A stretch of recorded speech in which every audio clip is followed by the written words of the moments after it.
Are you curious about Arch Linux and Kali Linux? Today, we are going to compare these two popular operating systems. Both Arch Linux and Kali Linux are built on the Linux kernel. They are open source and widely used in different communities, but they serve very different purposes. Let's start with Arch Linux. Arch is known for its simplicity and flexibility. It follows a rolling release model, which means you always get the latest software. Users love it for its customization options. You can build your system from the ground up, choosing only what you need. Now, let's look at Kali Linux.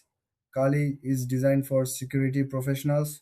It comes with a lot of tools for penetration testing and ethical hacking. Kali is based on Debian and is great for those who want to test networks and applications for vulnerabilities. So, what are the key differences? Arch is all about customization and user control.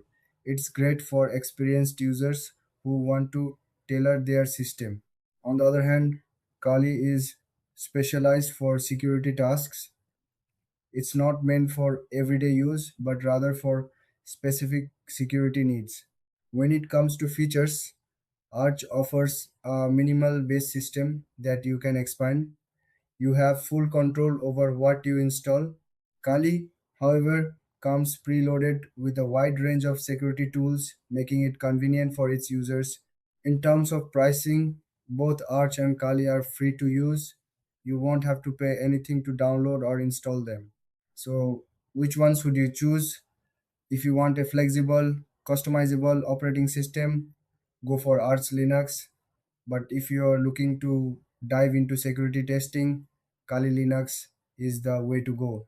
If you found this comparison helpful, don't forget to like and subscribe for more tech insights.